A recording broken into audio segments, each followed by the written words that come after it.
The wheel of time turns and ages come and pass, leaving memories that become legend. Welcome to Dragonmount. I'm Kathy Campbell. I'm Rajiv Moté. And I'm Maureen Carr. And we have reached an ending of season 3, and we're so excited to talk about it. So thank you for joining us here.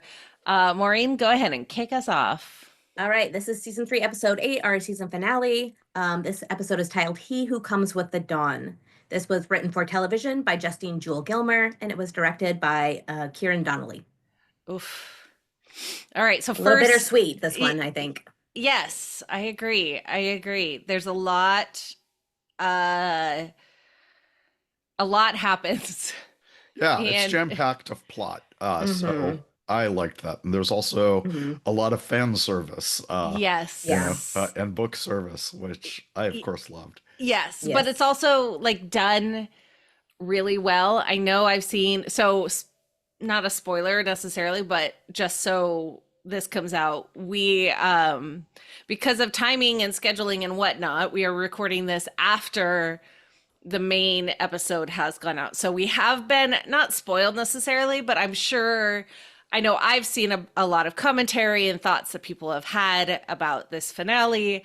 And one of the things that we can say is that Rotten Tomatoes has this episode as like a 97% thumbs up.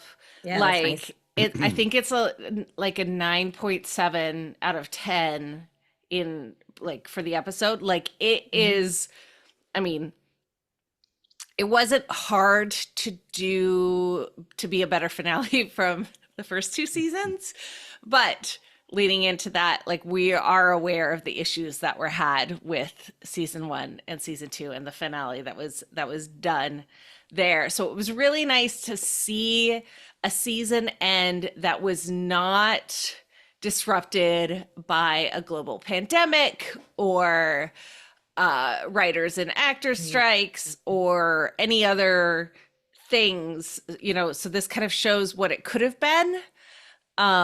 And so it's kind of nice. And what this means is give us season 4, 5, 6, 7, and 8. Definitely. Maybe. I don't know. We'll see. But let's get started. We are going to, of course, go through location by location. We will start with Tanchico, and then we will head over to Tar Valon for most of the Tar Valon things, and then we will leave Tar Valon and go to the Isle Waste for the last little bit, with just a little bit of Tar Valon linked in just because of the cross of the plot lines. Although surely we shall start in Tar Valon 10 years ago, right, Kathy? That's a great point. Yeah, let us start with the cold open. So we see Elida step out of a red stone doorway, which will look very familiar after the episode. This is a ter'angreal, and Elida has a fancy bracelet that has something on it, like a bunch of charms, and is super, even more proud of herself than she normally is. Shorey Agadush, no, Shorey, I always forget the last syllable. I'm so sorry. Let me make sure. You're on a first name basis with yeah, her, yeah. right? Shorey and Agadashlu. Nope. We're just going to say Shorey always kind of nails this pretentious vibe, and she looks even more pompous. Yeah. Well, in she's this. Smug. She is so smug. Because she's gotten some answers, hasn't she? Or maybe the promises. Yes. Because I think it was Alviarin who saw her come out. Yep. And asks her, what did the Aelfin, and I did rewind to make sure it was the Aelfin, not the Eelfin. Yep. Doesn't matter why right now. What did the Aelfin promise you? And her answer is the Amerlin seat itself. And then we know that every gift the Finn give has a price. Yes. So what is that price? And, she's calling attention to the bracelet. Uh, I don't know if that was a gift or a promise or what that was.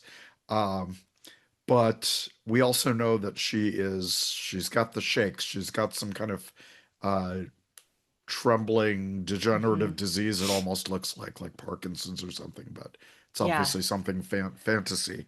Um, so we are led to wonder if the price of whatever the elfin actually gave her, a promise or whatever, is is comes with the price that she's not going to live very long, Yeah. which makes it very interesting. Yeah, that's Hmm. entirely possible. And we know for a fact that the bracelet was the gift from the Finns, Mm. because there was a behind the scenes Oh, image good. of Elida's costume pieces, and one of them was the bracelet laid out.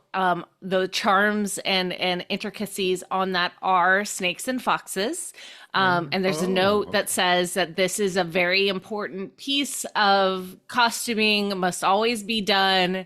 And it says something like bracelet, a gift from the Finns. So Okay. Yeah, that's right. I remember seeing yeah, that yeah, now. yeah. So we know for sure that this was, the gift given. So similar to Matt's fox head medallion that he gets later on, some sort of token, a piece that's given as like a symbol of this gift, and the answer, and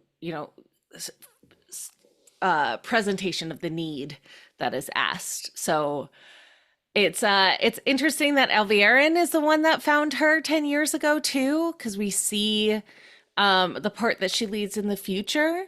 Hmm. Um, but not yet, because first we pass to the center of the hall where Swan and Elida are standing to be voted for. Um, the keeper comes and you know opens it for voting. This is also the first time that we see the Aes Sedai shawls, which let's take a moment Ah, to yeah. I love discuss that. those. Like Yeah, so awesome. I love, as you can see, if you're in the visual thing, I have my shawl here. I love these, that they are pieced together at the front. So you don't have to try and hold them, because anyone that has ever tried to hold a shawl knows how awful they are. So the Hmm. fact that it's almost like a little cloak that has like some Yeah. sort of clasps in the front, I love it. And I love how every one of them is different. Hmm. They're different shades, Yeah. different, designs almost, but still has the main like shape is all the same. And I thought that Yeah. was really, really cool. Maureen is Yeah, a and their brooch costumer. too. Yeah. Yeah. Didn't they As a all have the same brooch? Yeah. ah, They, okay. Yeah. I think that's how Yeah. they're closed together. Maureen, is because there this was how some you imagined similarities. them? Not at all, but that doesn't Ah, mean it's bad. what differences did you? Oh, like Kathy said, a traditional shawl just goes over your shoulders and you kind of tie Ah, it in a knot, like over your chest, or uh-huh. with a brawl, or sorry, with a shawl brooch. And this was more like a cloak, like fully, I don't know, Yeah. like a cocoon almost, like Yeah. they're like armor or something. But I liked it. It was a good rendition of it. Yeah. Cool. Yeah. I love the I don't think it options. had like the vines and the leaves, as they do in the Right. books. But Right. again, like if each sister picks their own material, their own color, their own fabric, there's going to be a lot of variations. Yeah. Yeah. Yeah, and I And like the that's idea that definitely it in could just keeping. be like it doesn't need the vines and flowers and whatnot, Hmm. that it could be just, kind of whatever Hmm. you like. Um Now, Rajiv, you made a little note in your notes about the keeper right now.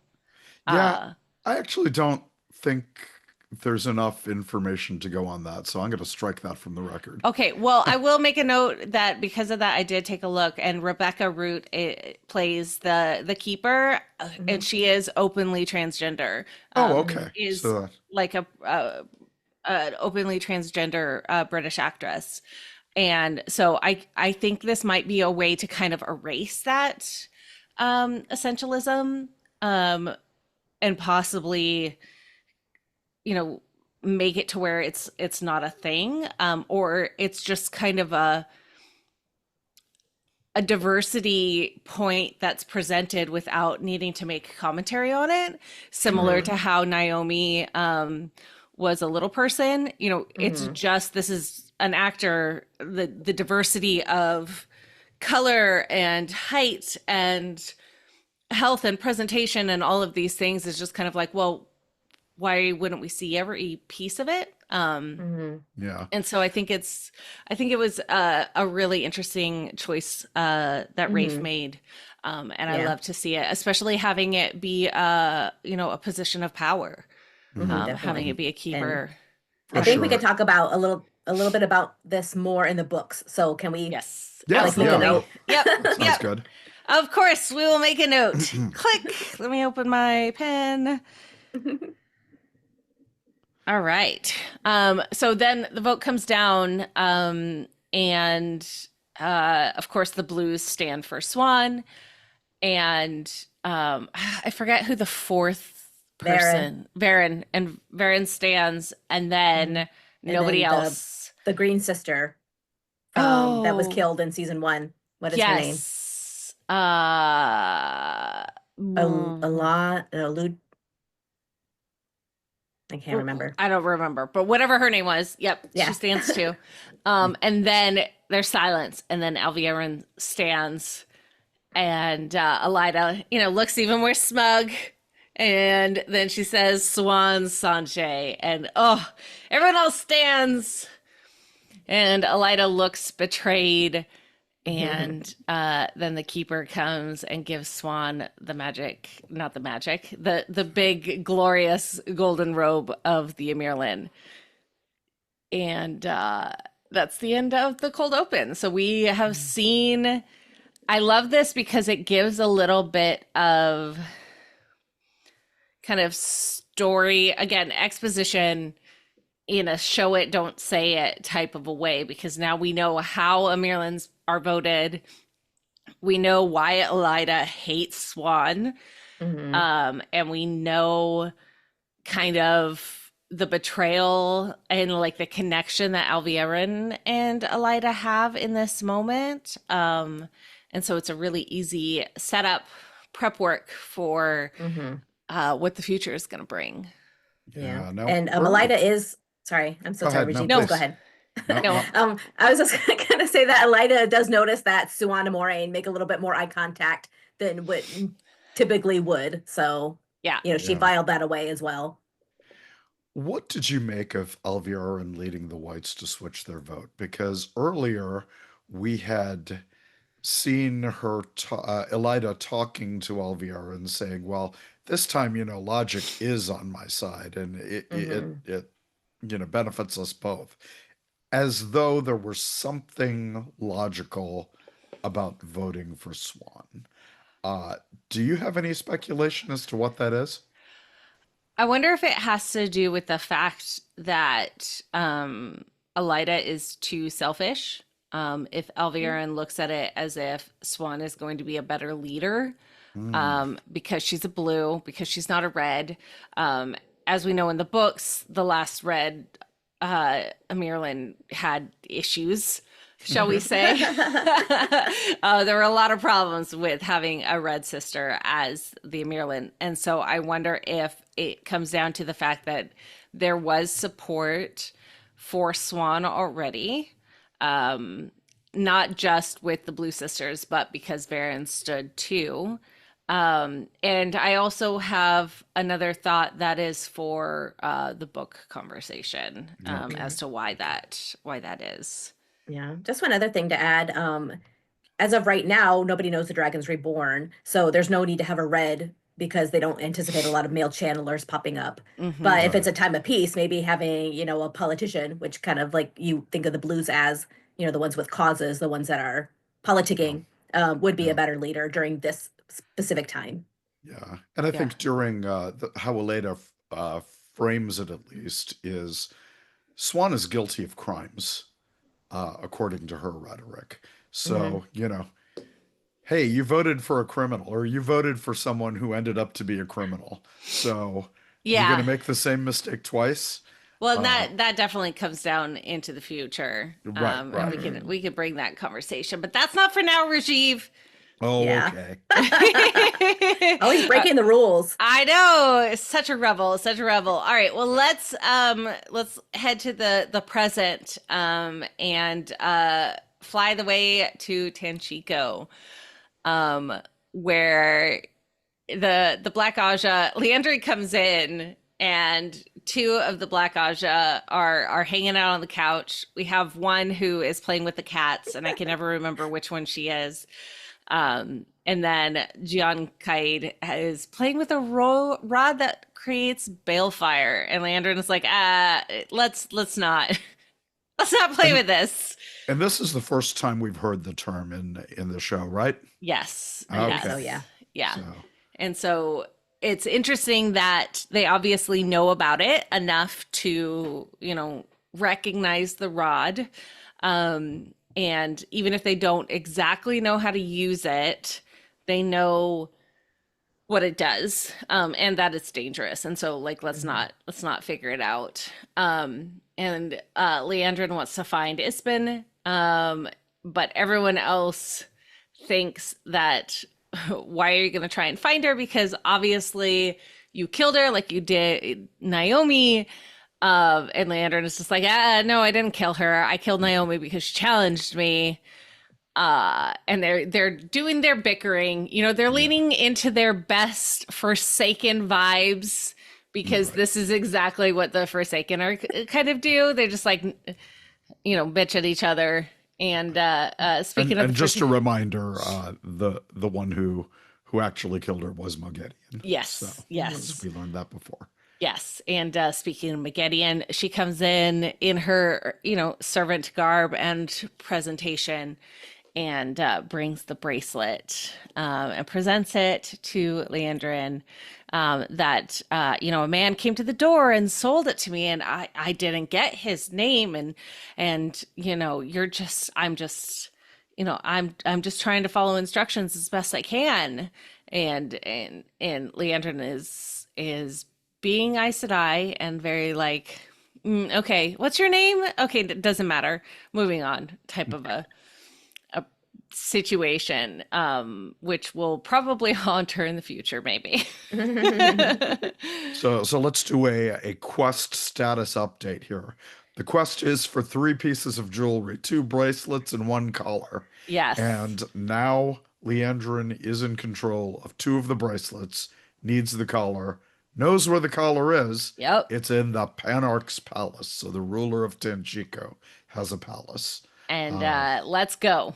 Yeah. Now is the time. Now is the time. We have it. Let's not wait another second. Yeah. And so they're all gathering together, and you see outside of the house that the Black Asha are in, Matt and Nynaeve are eating. Nynaeve is extremely talented with the chopsticks, and Matt is just begging for a fork. This is such a beautiful character moment that very cute. I love that they're, even in a very packed episode and in a season that is limited in scope and time, there is still such a concentration on these character moments and these character pauses to just kind of pull in something from the books, because as book readers know, there's a bit with the chopsticks trying to teach. Isn't it Nynaeve that has problems in the books? Yeah. Yeah. And Tom is the worldly guy who knows how to use everything. Yeah, and so the roles are switched a little bit, and the location, everything's just a little bit different, but it still takes time to put this in there. There's still moments of let's just take a moment. We're gonna see here, eating, and I love Nynaeve's face. She's so proud of herself as she eats the noodles with the chopsticks, and Matt is just over it. And then he sees Leandrin leaving, and she is wearing both bracelets, and one of the most unappreciated lines. Let's go, Tanchico. Yeah, that was cute.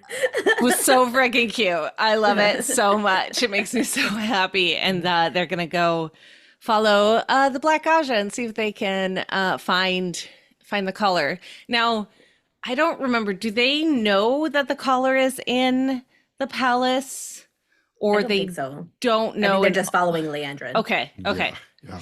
That makes more sense. Mhm. So Leandrin swings, strolls in like she owns the place and uses her magic power bullets, and then pulls out the painting, is like, okay, this is what I'm looking for. See this? This is what we're looking for. Let's go find it. And they start to explore the palace. Now, I'm going to ask both of you guys. I have whatever it's called where you can't really visualize inside your head. Is this what you guys kind of pictured? Not at all. No, not at all. Not at That's all. my answer for everything in this episode. Yeah, and Not even close. that becomes a plot point in the show. Everyone's seen the show now, but the collars are not. They magically expand once they're put on someone, and they just don't do that in the books. They Oh, are- I meant the palace. Oh, the palace. Yeah. No, because one, that was a museum in Tanchico, wasn't it? And Yeah. then, where's the Panarch? Yeah.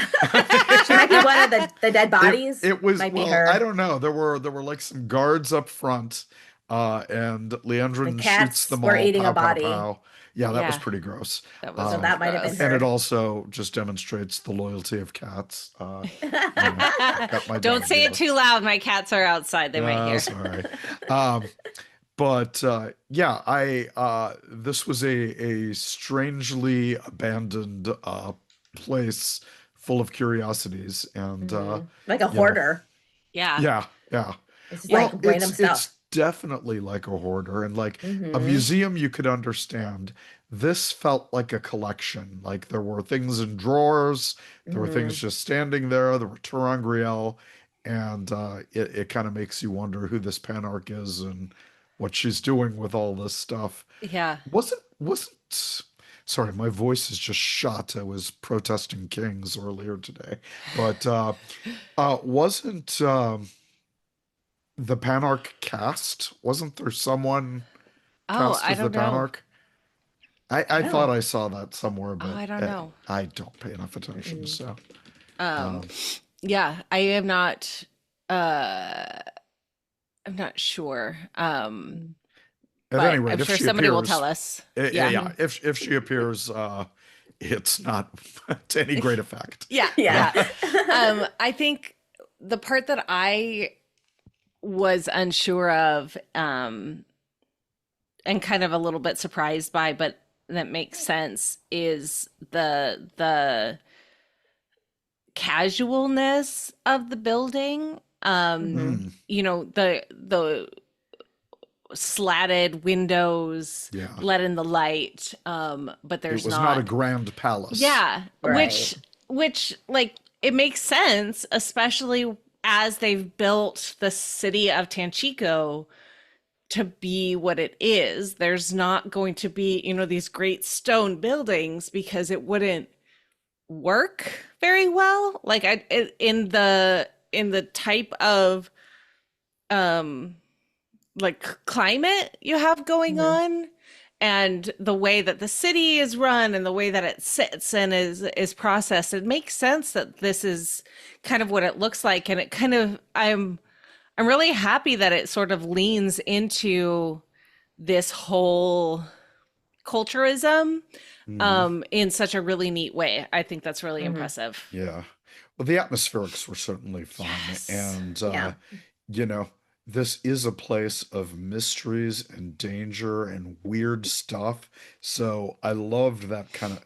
Has anyone ever been to House on the Rock in Wisconsin? It is like this insane guy just started collecting things and expanding this originally he built as a house for his himself, but then it started just adding wings and like going into burrowing into the rock and creating these chambers. And it's full of weird stuff. Just he Huh. was a collector of all sorts of strange objects, including a full carousel Oh that's wow. in this subterranean hall with demon faces all over the place.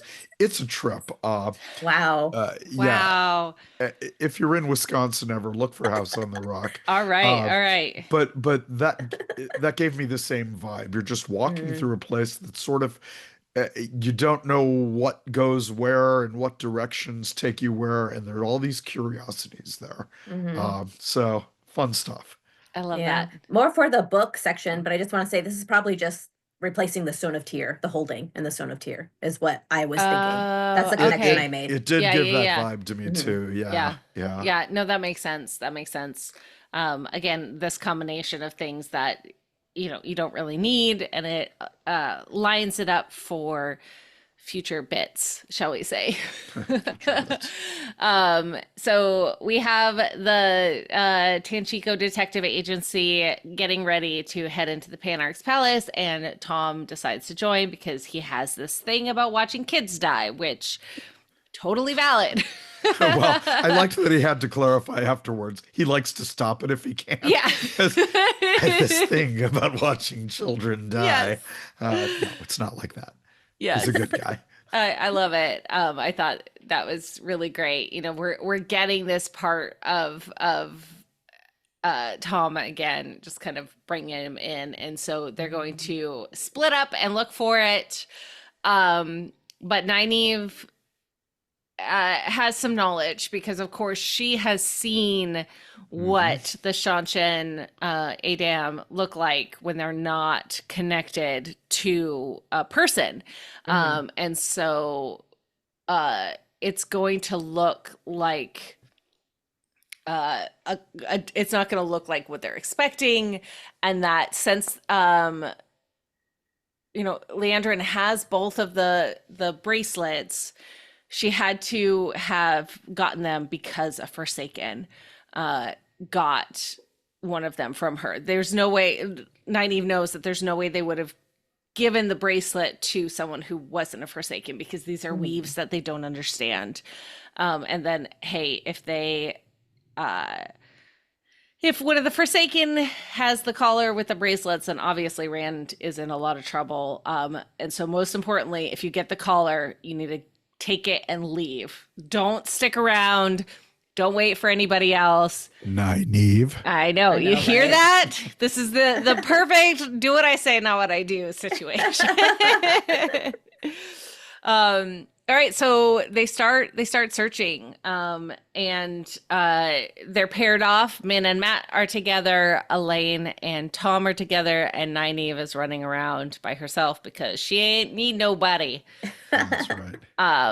And Elaine and Tom are kind of reconnecting. Elaine is like, oh, well, I know that there's a way to use the one power to like find metal.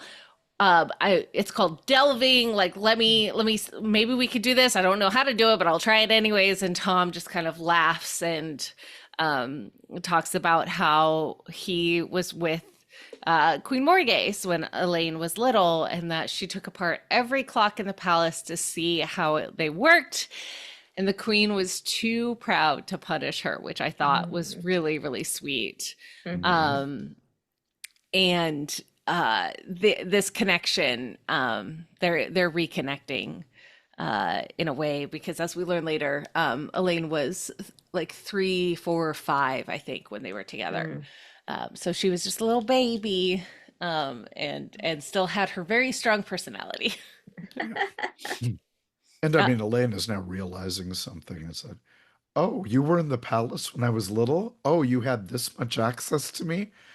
What are you, Tom? Who yeah, are you're you? clearly not a Uh, Gleeman. right. You're this guy who plays guitar who's wandering around the world, but Yeah. clearly you were someone else before. Yes. And you Yes. were involved with me. So he's wondering about, or she's wondering about that. Yeah. And it's something that she wants to, she can't be robbed of that. She Yeah. can't be robbed of answers at this point. Yes. So Yes. file And so that away. Matt and Min are talking about the collar and that Leandrin is probably looking for the wrong thing, which gives them kind of a benefit here. And you see Leandrin and she comes into this room and she hears kind of whispering, and like she puts her arms out almost like there's like a magnetic pole on her bracelets. She's like, aha, like clearly this is where we need to go. Okay. You just answered the question I had, which is why does she hear that and nobody else does? But She's wearing the yep, bracelet. she's Yeah. wearing both Okay. bracelets. So yeah, she kind of like her arms kind of pull in front of her and she's like, okay, this is where I need to go. Yes. Okay, yeah, got it. Yep. And of course, Min is wondering what they're going to do with the collar once they find it. That's, a future detective agency problem. They're going to keep looking for it. Nynaeve sees Leandrin and follows her into the room. And Although, wait, first we should say, as Min is wondering about that, yeah, Matt is also wondering about things. He's somewhat pointedly musing about, a world without the one power, or visions, or implanted memories.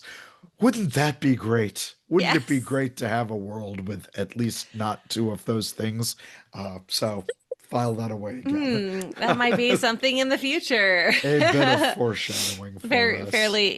Fairly recent future, in fact. But first, Elaine and Tom are talking, and Tom hears about Lord Gabriel and how Elaine was like, "Oh yeah, I've known him for all of my life, practically." And Tom is like, "No." No, that's not true. Like I was with your mom. Yeah, I keep tabs on your mom. Yes. And it's like, yeah, this doesn't seem right. And so as Elaine is trying to figure this out, Gian comes in and says, hard to keep track, really. Morghese has always been a whore. And then preps to use the balefire rod on the two of them. But before that happens, Matt and Min are in another room, and Matt is like, oh, what's this? And there's a fairly familiar looking redstone door frame. And Min is like, wait a second, I know what this is like, but it's too late because Matt walks through it. And the noises. So Min had oh my God. access to see this in the tower.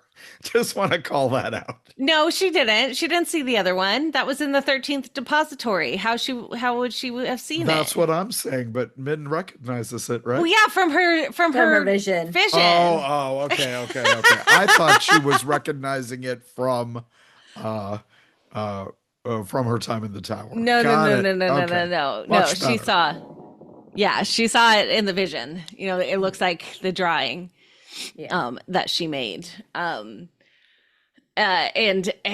here we go to one of my favorite scenes. This was perfect. Yeah, I did not think this would make it into the show, but it did. A lot of people didn't. There was a lot of concerns on whether we would see the fin, if we would just have the little hints that we saw, the Snake and Foxes game.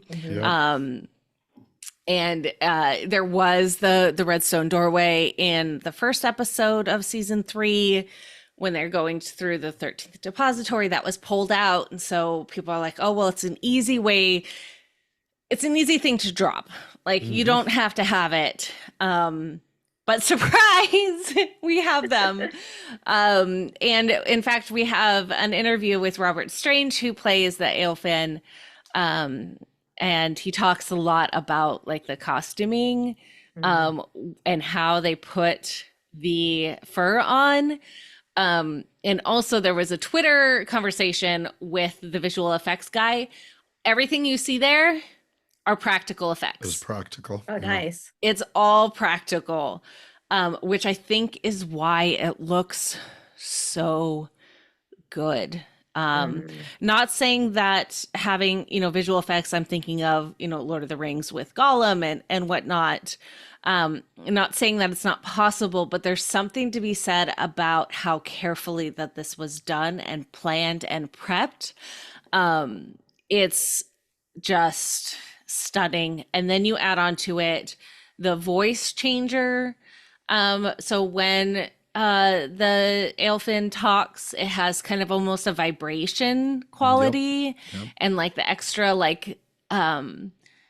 added Foley work and like noises and stuff just adds to the creepiness factor. And it's just it's perfection. This is the moment when I saw the screeners, I had to stop and just like take a moment because it was so flawless. Like it was so good. It was so good. And so I'm so happy that everyone else has seen it now. And we can be happy with this really creepy moment. Yeah. And it's worth I don't know if he does this in this scene or in a slightly future one, but he is introducing himself as an Eelfin, or he just says, I am Eelfin. So EEL versus AEL. Yes. Which was the pronunciation from whoever Elena visited. Yes. So they're, Yes, in and book lore, I there probably are said two it wrong, creatures. by the way. I probably said it at one point and said Aelfin instead of Eelfin. Please forgive me. It's difficult. But the fox-like creature comes wearing human skin. And one of the posts that Sharon Gilliam put up with kind of behind the scenes of the making of this costume, the back of the vest area along the vertebrae are made out of noses. And so I missed that. I gotta go see that again. it's real creepy. It's perfect. So Matt has disappeared through this doorway, and a black Aja enters the room, identifies the doorframe as a Terangrial, and then says, I hear your little feet, tiny bones break the nicest, which is super creepy. And Min, a yellow Aja. Okay. yes, exactly. the yellow black Aja, the black yellow Aja. And you see Min hiding, and she pulls out the drawing and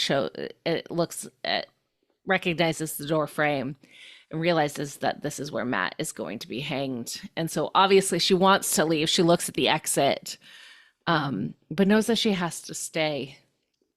And so she does.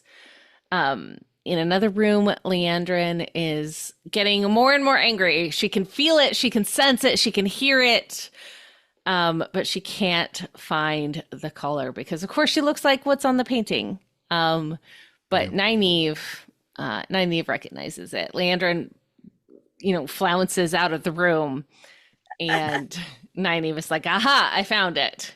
And wraps it up in a cloth, a veil of some sort, and then leaves. I've never been able to flounce. Do I need special clothing to flounce? I feel like it's kind of a shoulder thing. A shoulder thing. And like a hair thing. Like if you could just yeah, kind of, I can't do the hair thing. Yeah. Maybe we'll have flouncing practice at some point. All right. Thank you. I would appreciate it. You're welcome. Before the next Jordan Con, please. Yes. Or maybe at WatCon for WatCon. Okay. We'll do that. So the whole reason for coming into the palace is fixed. Nynaeve has the color now, but unfortunately, there's a lot of things also going on. Tom is going to play the hero again and is gonna distract Gian so that Elaine can get out because he made a promise to her mother a long time ago to keep her safe, and also is like, hey, by the way, I'm pretty sure that was a Forsaken that put these memories in your head. Lord Gabriel has not been around forever. You got to go save your mother and the throne. And can I just say I love that this stuff isn't belabored. Yes. Like someone, it's a mystery at first, and then someone realizes something is wrong and tells somebody about it. Yes. And it's like, okay, we've gotten past this now. Yeah, it would be so easy for it to, be a full season and a half long arc. But just like everything else that has happened, it's all like condensed. Yep. It's moving as fast as it has to, which is, fairly Which is fast. pretty damn fast. Pretty dang Yeah. fast, You need to yeah. have that. Yeah, and I love it because it gives space for everything to breathe instead of trying to take up the space for everything else. Yep. And so Tom does his Tommy type thing and throws knives at Gian, who tries to blast and says, "I could be one of the chosen with this." But let's find out what Balefire does to people. Unfortunately for the Black Asha, anyways, she doesn't know how to do anything. And Well, it's like if you have it- a big, like a shotgun and you don't know how Yeah. to shoot with it because it's got a bunch of kickback. Exactly. So it's like, I was going to say a bazooka. She's trying to hold it. And it's like this fire hose that's just kind of going all around. And Yeah. she can't aim it. I was thinking she was not strong enough to use it the same way That could Moraine be struggles too. with it. Sarkonnen. Oh, that's a good Karnan. thought. Oh, That's a good interesting. thought. Yeah. Well, I think Yeah. if we use the information from the books to inspire this, though, I don't even think you needed to be able to channel to use it. Yeah, I don't remember. Or at the very least, like, I think it was more of the balefire is so powerful that like the recoil is hard to But Elaine uses prep. it like without Yeah. a flinch. because she's seen it. She's seen it. She sees what it does, and she's Okay. probably gone shooting, with Poor Gian is just a terrible shot. She's like, yeah. I'm going to use this thing. I've never used anything like this before. And yeah. Plus, she's just- also a lot closer.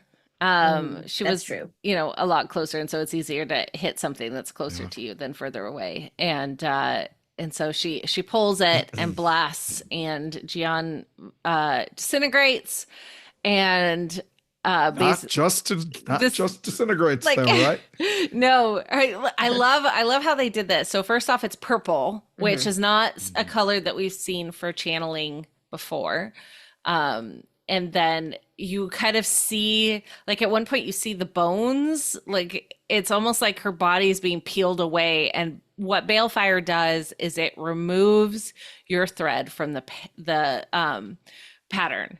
And so whatever you did so however strong the Balefire is, that's how far back those pieces of the pattern will be rewound. And so that is why the ceiling gets put back together, the floor gets put back together, and you kind of see like a ghostly silhouette in purple of Gian shooting the Balefire. It looked like she rewound, which was cool. Yeah. Yeah. Very It good was cool. visual way of representing something that's frankly pretty confusing. Yeah. But I like how they did this. I was wondering if they would do it at all, and then how they would, and I think they did great. yeah, yeah. Yeah. All right, so we head back to Sindhole, where the Eelfin is asking Matt, "Hey, dude, you got any iron or music or light devices for making light?" I think that's the interesting, like the things that Robert Jordan picked for the Finn to be kind of afraid of is really interesting, including like the devices for making light, not fire, not light, like. Well, Jordan did fire to dazzle, iron to bind, fire to blind, music to dazzle. Yes. Yeah. And it's very like old school, Celtic fairy. Yeah, I was gonna say Fae. unsealing Yeah. cord. Yeah. Yeah. So Yeah. And so like how they changed it around to make it word a little bit different, I thought was really, really cool. And Matt's like obviously confused because he just got blasted through into this different world, and there's skeletons, and here's this weird fox thing that has, you know, human skin being worn. And he's like, no, I don't have any of those things. And what is your need, Matrim Cawthon? Speak, you have but three. And Matt is clearly very confused still, and is just like, what is going on?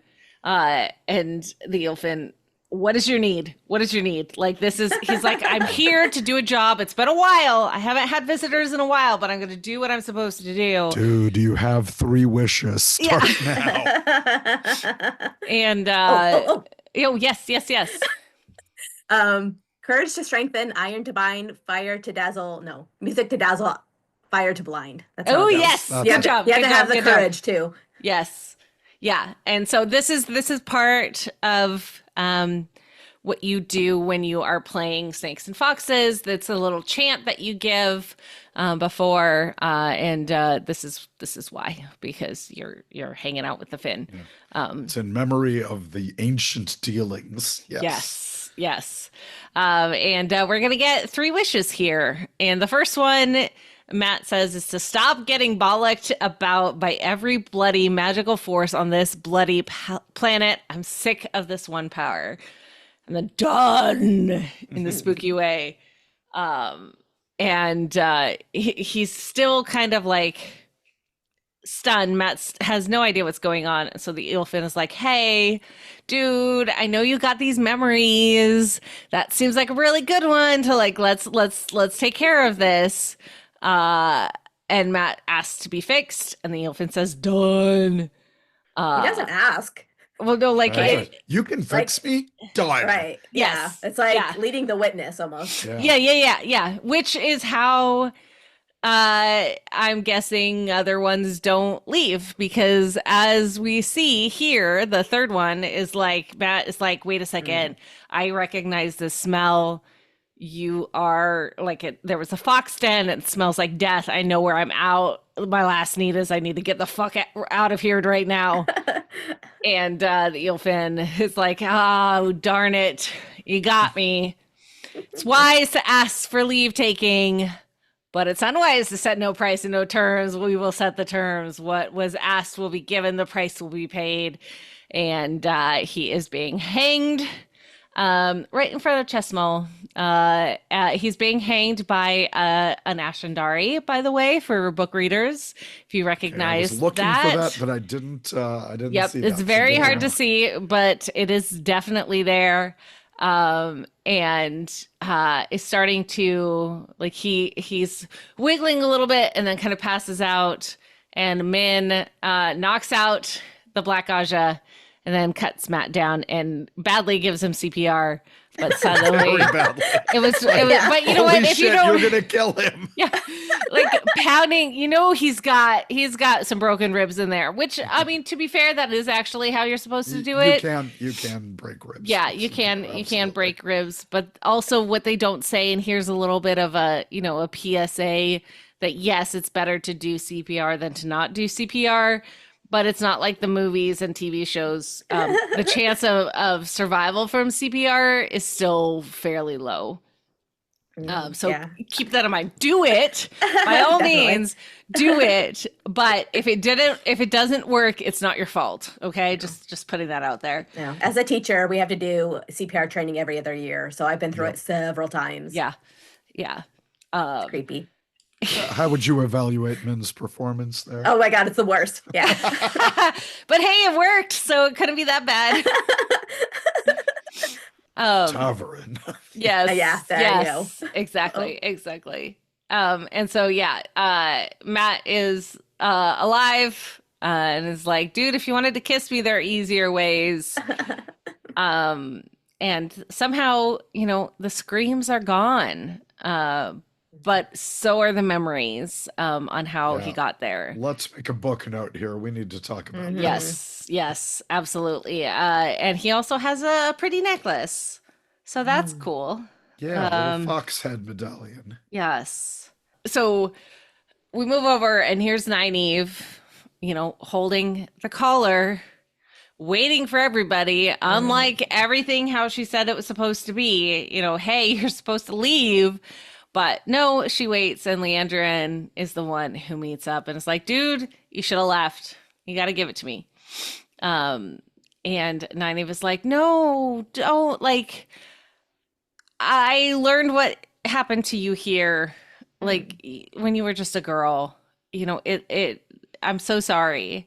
And Landon is like, don't feel sorry for me. As they say, adversity breeds strength. You understand, you know this. Like, you've had adversity too. And Nynaeve does that quote, you know, no woman can walk so long in the shadow that she can't see the light again. But Leandrin, of course, is like, no, this is exactly what I want to be. My baby boy made me weak. The only thing I regret is that I didn't let the old monster drown my baby boy. And that is a really interesting thing to say, because that's what Lanfear told her. Yes. And as she killed her son Yeah. right in front of her.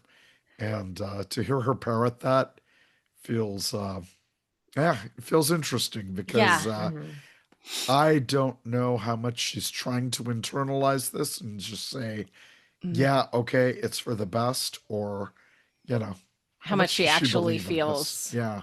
Yeah. Because, yeah, it's clearly not how she felt while he was still alive. She was doing all of this to protect her boy. Yep. But now that her son is dead, she has a different goal, and that's to be, you know, the first Forsaken of a new age. And to do that, she is going to kill the strongest channeler in 1,000 years. And she wraps Nynaeve up in chains with an anchor and launches her into the water. And unlike most movies and TV shows, she actually waits for a bit. The water stills, and she's like, okay, I'm done. Whereas I feel like a lot of, you know, villains will be like, aha, you're in the water, you're dead, you're good, okay, bye, type of a thing. Oh, see, I read that pause a little differently, because I did too. Oh, you really? know, if you wanted to really kill Nynaeve, right through the center of the forehead, double Yeah. tap. That's what she does everywhere else. I still think she's holding out hope. I think so too. Interesting. Yeah. Interesting. I think Yeah, she, her face looks almost disappointed, like, oh, Yep. you're not Yeah. fighting back harder. Oh, okay. I love that. yeah, I'm here for that. because you know, this has been her pattern all along. It's like, I'm gonna push you. I'm gonna force you out of that block. Yeah. So I Well, think what happened spoiler. was exactly what she wanted to happen. Okay. Yeah. Interesting. Okay. I love it. No, I'm here for that. I love it. Nynaeve is underwater and hears her little girl, and there's some flashbacks to when she was through, you know, in the accepted test, and you see her running with her baby again. And there's the moment of, Mommy, I'm scared. And it's just like, oh, heartbreaking. But she remembers this dream. She remembers teaching her daughter. And in that moment, Nynaeve is fully able to like actually surrender. And you know what? This is so Nynaeve too, because it's not even like, oh, I'm in danger. Oh, what am I ever going to do? It's like, my daughter is in danger. Yes. And, you know, I must remember this lesson and do something about it. There are people who rely on me. You know, she is still the protector. She's still the Yes. wisdom. Yeah. So, Yeah. And I love it. And this moment, so epic. She's pulling these biblical weaves. even. Yes. Yes. She's pulling the weaves that she remembers seeing the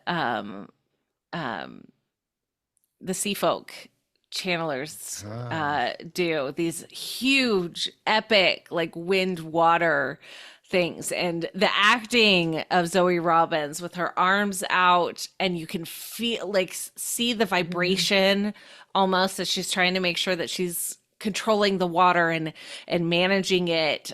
It was just so beautifully done. And then the water crashes as she stands on the thing, and Nynaeve sits there chuckling, really scared, like, oh, did that just happen? Okay, cool, I could channel Well, I mean, now. it was a total Moses moment. She parted the sea, She was Mhm. standing on the seabed, and she made the water, you know, flare up on either side. She created a pathway for herself, and then, you know, she laughed because, yes, indeed, she had broken her block. Yeah. Or at least Mm. that's the impression we're supposed to get. Like Yeah. she'd finally Yeah. figured out how to channel when she wanted to Yeah. the full power that she could. Right. Yes.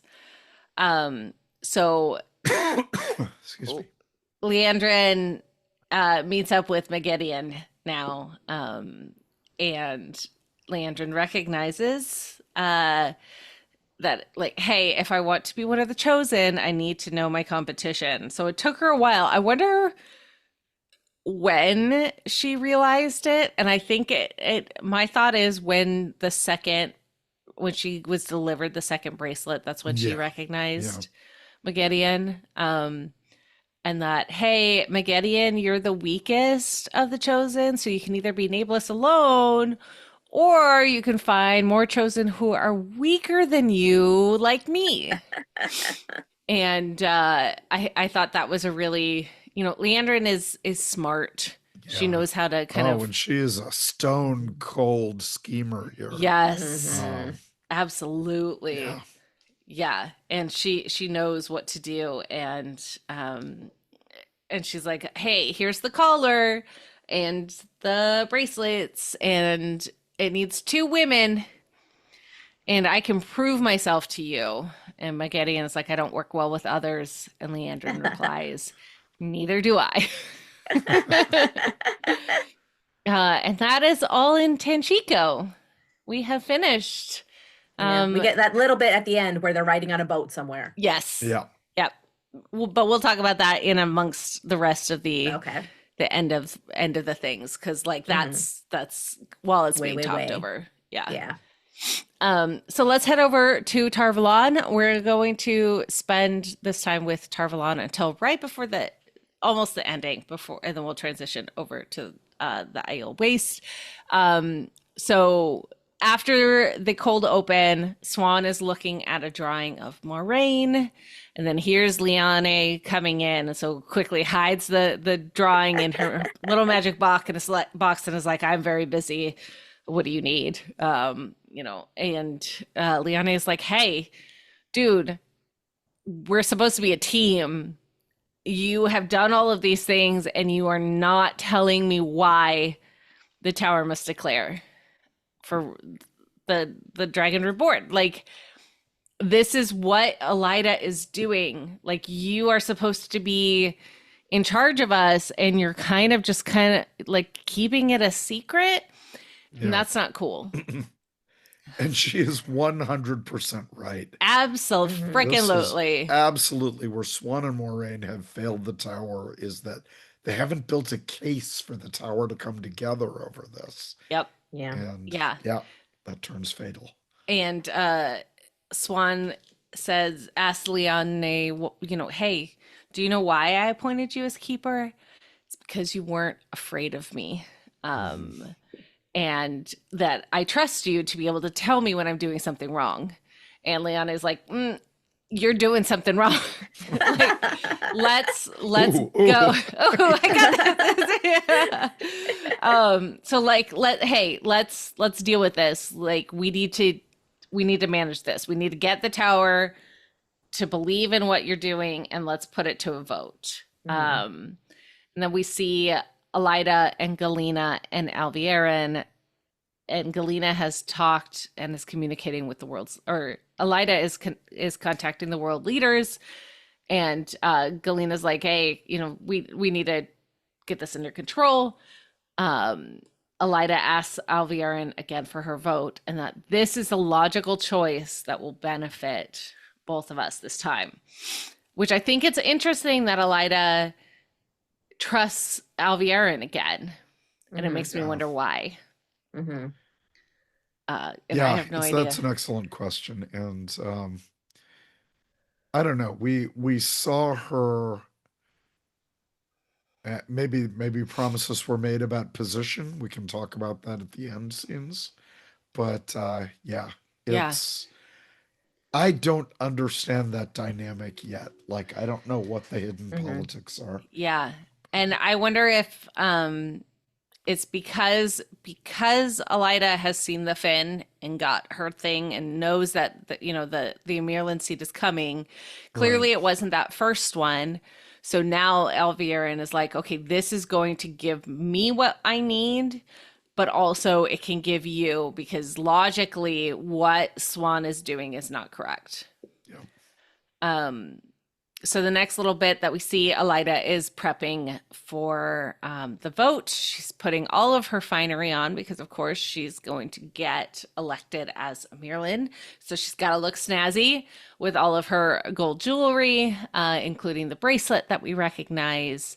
And then Varen and Liane rush into Swan's study and tell her that 8 Red Aja have left the tower. And that's enough to gentle a man. And we gotta go. And Swan is like, okay, well, I'm going to send 8 of my most trusted to pursue and make sure that they don't go after the Dragon Reborn. And then Swan tells Liane, you need to bring Elida to me. She thinks that she's in charge, but as we will see, it's not looking good. She's falling into trap after trap. Right? It's just Because terrible. Swan thinks that she is the smartest woman in the room, and she's really not. Yeah. She's too blinded by that expectation. So you see the Red Aja making camp, and then Varen and 7 other Aes Sedai catch up and are like, hey, you got to come back to the tower. Like, why did you leave? And it's like, oh, we left so that we could get you out of the tower. Now you're here. You fell into our trap. Ha ha. And Swan and Liane are trying to enter the hall, and the guards stop them, and they're like, I'm the frickin' Amirlancy. What the hell are you doing?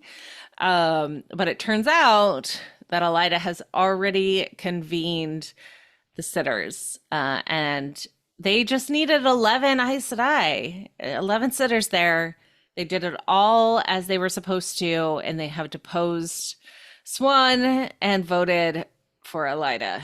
And Elida accuses Swan of being a dark friend and hiding the Dragon Reborn. And of course, the sentence for that is stilling. And Liane does her best, my goddess. She tries, but of course she's one amongst all 11 sitters and the keeper. So that doesn't work very well. And Elida shoots such a weird way of stilling, shooting these arrows, becomes a pincushion, very reminiscent of Alana. And then they get pulled out, and That's what the white cloaks were doing. They were trying to still. Oh, of course. All makes sense now. Yeah, so Swan is stilled and collapses and is clearly just completely broken in this moment. And Elida orders her taken away. Liane is on the ground screaming no. And that's the last bit for Tarvalon. We will reconvene in the tower at the end of the next section as Hey, they just real quick. interlink. Yes. I want to talk about the way she stilled Suan versus the way Leandrin stilled Logain. Like, it had similarities with the big halo coming out and her body flailing backwards, Yeah. but Leandrin didn't use like the arrows. So I wonder if there's like different ways to do it based on, maybe the year you learned. Like, do we know the age of Elida? Because Leandrin's 95. Yeah, Elida 100 or so, maybe. has to be older, So significantly. like an old school way of stilling. Yeah, maybe, or just like who they learned it from, or where they were trained, or there's so many different things, and I love the That's just uniqueness. interesting. Yeah. I thought that's a really good call out. Well done. And I mean, differences between how you do it to a man versus how you do it to a woman. Yeah. Could I be guess all that's sorts of true. things. Or Well, even They're like both if Red Aja, so you think they would at least have some. well, and it Yeah. could be, kind of the amount of pain it takes, or like Leandrin didn't have a lot of time to do it Mhm. because he was getting ready to escape.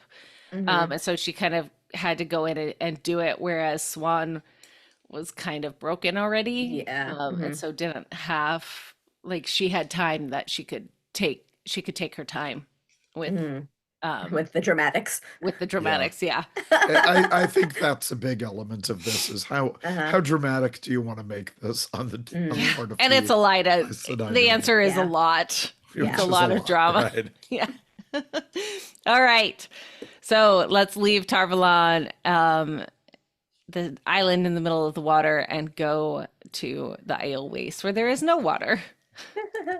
Yeah. Um, the first bit, this first scene with Rand and Egwene is so it's a lot.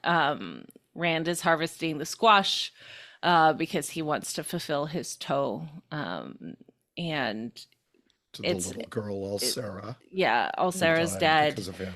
Egwene sneaks up on him basically, and with just the word Rand, and he drops the squash in surprise. So clearly he's not paying attention very well, because even though, he hasn't been training with the Aiel a whole lot or like any of this, he's pretty aware of his surroundings. And so the fact that he was concentrating on the squash and didn't hear Egwene, And he it was says a grieving. lot. That's Yeah. what it was. Mhm. Yeah. Yeah. And then we see Maureen with the shielded Sammy,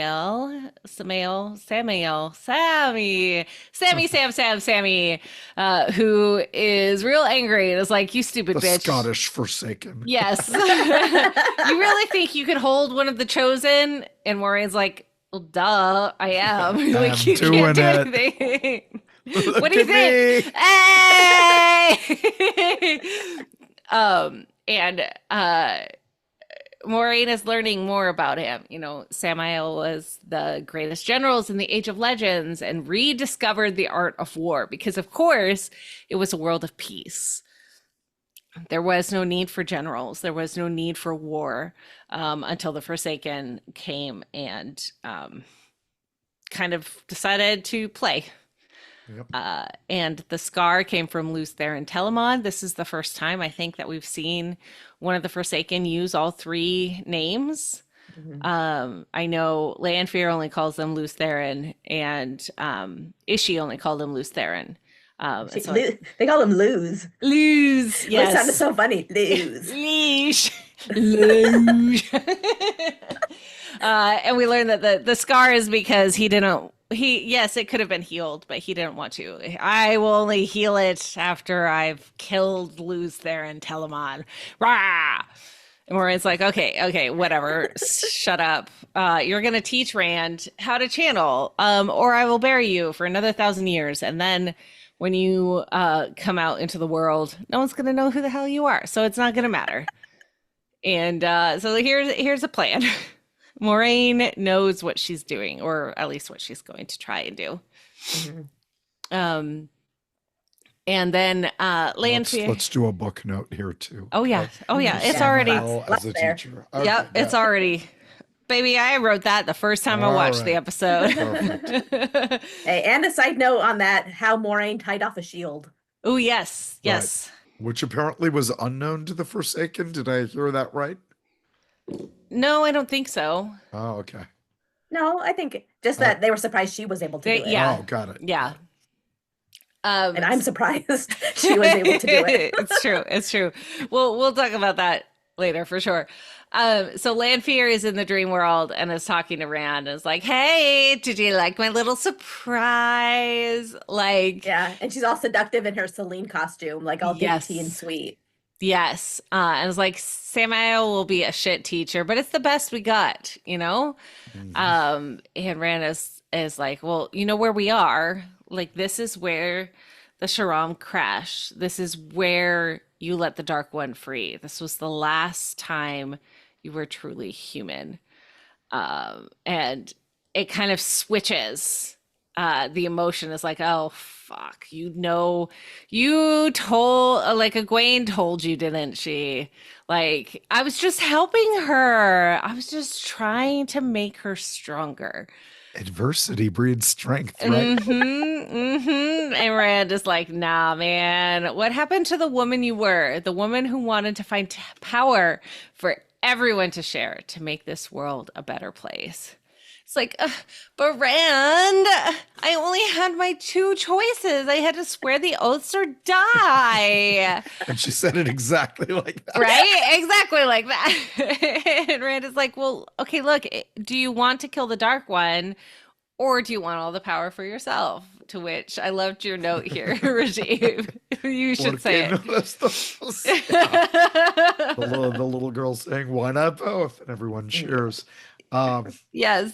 I mean, Rand is with this conversation, he has gone beyond all of Lanfear's little wiles and all of her tricks that she deploys. Yes. He's got a response for, and frankly, it's wonderful. But oh, it's so Yeah. great. And here's another, this is another point of like not, dragging it out. right. This is a perfect moment of like, yeah, we've seen throughout this season, Rand is choosing Lanfear again, but now that he learns that what she has done to Egwene, Yep. and how she is not changing, it's time. It's time. And so Lanfear is like, clearly the things that she said in the past are not working. So she's going to say, oh, well, Lews Therin made the whole world bow to you. And To him, yeah. to him. And then he left her because she was the only one that wouldn't bow. Implying that he was the one with the ego that couldn't be managed. Yes. To which Rand is like, no, man, Lews left you for the same reason that I'm leaving you. You are jealous and petty and just cruel. I finally see the real you. You're a monster, Lanfear. Which finally tips that scale to rage. And Lanfear is really not happy. And starts to attack, but Egwene appears and pushes her from the dream, where they both Egwene and Rand wake up from the big round bed thing, and they're ready. The wise ones, Avienda, Moraine, and Lan, are all ready because this was a bait. This was another trap. Was a plan. That's right. Yep. Rand was gonna absolutely push Lanfear, enrage her. Egwene was gonna banish her from the dream world, and now they're all gonna, okay, she's coming. We got to stand ready. Let's go. Let's get ready. But she doesn't come. And Rand is like, no, she's not patient. This isn't what is going to happen. To which Maureen is like, don't assume you're the only thing she wants. We can't wait. We have to go. We have to go to Alcaerdal. Dale. Alcaerdal. That. Nice. That was Yes, impressive. That was very good. So Melindra, the next scene you see an Aiel maiden walking with the hood, walks up to Melindra, and it's Lanfear. And Lanfear is like, hey, it's time to call in the debt. To which Melindra, of course, looks absolutely terrified. You're a dark friend. Hey! And yes, there's a note for the books. All So right. don't worry. All right, so we next see Sammy hanging out, being captured, and Maggedian comes to visit. And it's like, I've always wanted to figure out how to kill another one of the Chosen. Shall we play? And pulls all of his blood out. Oh my god, this was so gross. Like the disgusting quote like level in this episode is above and beyond anything else between this and the Finn and the end scene with him is just awful. and it's gonna be bad. But you know what? McGideon's doing her exploration. She's gonna find out what's gonna happen. So I guess he's not going to be a teacher. Oh, No, no, That's too probably bad. not. Yeah. He was a shit teacher anyway. Right. those who can't teach get pulled apart by McGideon. Yeah. So all of the Aiel are traveling, and Ruark warns that it's not their way to travel there without the chiefs. Like, look, dude, I know you're the Karakarn. You're gonna do your things. I will speak for you as the Chardad clan chief, but I don't know if anyone else is gonna follow. To which Rand is like, dude, if the dragon markings don't convince them, like I will tell them what happens in Ruidian. Which Ruark is like, let's not. Like, there's a reason we've kept it a secret for hundreds of thousands of years or however long it's been. Like, it's not gonna work. But obviously this is Rand's idea. This is what he's gonna do. Avienda is talking to the wise ones and it's like the chiefs have to accept Rand. But like Egwene, you can choose your own future because I don't know if Rand is worthy of your strength. And I wonder, is this because Avienda likes Rand or if she likes Egwene in the way that like this, you don't need, you deserve someone who's better to support your dreams and what you want to do because your pairing is not, this isn't right. Yeah, and it kind of raises the question of how much Egwene has confided in Avienda, and how much, or how much maybe Avienda's picked up, because obviously this is an issue here. It's not. They've kind of broken up. They have broken up. Yeah. And is it consolation that Avienda is offering here, saying you made the right choice? You're, don't fret about this, or does she have another angle? Yeah, I don't know. And Lan and Moraine are connecting as well. And Lan asks once again, like, what did you see? What were those futures? Like, did Lanfear kill you in the waste? To which Maureen is like, sometimes. But I think Lanfear is going to kill me today. And so that's another preparation that we've done. And they make it to this holy place, and a ton of the Aiel have assembled. At least 4 clans have shown up. And speaking of which, Savannah, goddess queen of... I can't stand how beautiful she is. Right? It's ridiculous. She is so stunning. Absolutely stunning. And the costuming and hair, everything is just ridiculously gorgeous. And she's sitting on her throne talking to Couladin, to which Lanfear shows up and is like, hey, I'm here. I'm here to help. And Savannah's like, who are you? Lanfear says, someone who wants the same things as you. And I want Rand al'Thor to never be declared Karakarn. And starts to channel and put some dragon tattoos on Couladin. I wonder what's gonna happen. Well, what's interesting here is, she walked up to Melindra and just said, time to call in that marker. But Savannah doesn't know her. So, we can at least infer that Savannah isn't a dark friend. Yeah. But or hasn't had dealings with Lanfear. Right. Yeah. Well, I think the shortest distance to make that point is to say, oh yeah, she knows. Yeah. So I would say that she's not a dark friend. Yeah, I would agree. But she's definitely found some common cause with one. Yeah. And I think Melindra probably is the one that told Lanfear who to go after with this whole idea, because I don't know how much Lanfear was actually paying attention to the boringness of these Aiel arguments. For sure. But Melindra would absolutely know what was going on. Yep. That's a good point. And so this combination of that information, but then also being sent to kill Lan. Which is what happens next. So Lan is meditating, and she comes in is wearing the the little red dot. And Which is the marker of a Malkiri woman. yes, a Malkiri bride, I believe. A Married, married married, woman. Yeah. Yeah, married woman. Yeah. But she's married to her spears, so I guess that Yeah, counts. yeah. No, that tracks.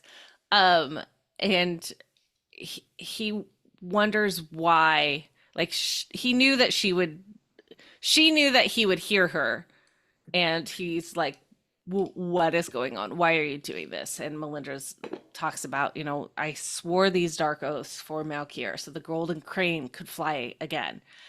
But now I'm being torn between these dark oaths and what like the reasoning is for, because I can't fulfill these oaths by killing the golden crane, because Lan, you are the golden crane. So like it doesn't work. Yeah. Like that's not. And we should say that the Kisain also, it's not just a marriage symbol. She has that quotation before, so long as one man wears the Hadori, so long as one woman wears the Kisain, Malkir lives. And so this is her saying, this is her declaration of Malkir lives, I am representing Malkir here, and I will not kill my king. Yeah. No matter what oaths I've sworn and no matter what it does to me to break them. Yeah. And it's like, I'm going to betray these oaths and tell you Lanfear is going to kill Rand. But if Lanfear thinks that you are dead, that is a bonus that you can have. And we learn that if you if you swear your oaths to the Dark One and then break them, your soul will not be reborn. And then Melindra dies because she has broken these oaths, and you kind of see that soul leave her body, and she's all cracked and leaves a moment of, death is light as a feather, duty heavier than a mountain. And Lan is fairly emotional right here. Like, this is, somebody that gave up her soul to save him and to save Rand and to save Moraine too. And we next have this really wonderful moment between Moraine and Land. Moraine tells Rand that he was right, that, hey, here, like, this was the right choice coming here. These warriors can take the Stone of Tear, and I apologize for doubting you. And then Rand calls Moraine out on her bullshit. It's like, hey, I know you've been collaborating with Lanfear. Moraine's like, yeah, sorry. Didn't quite work.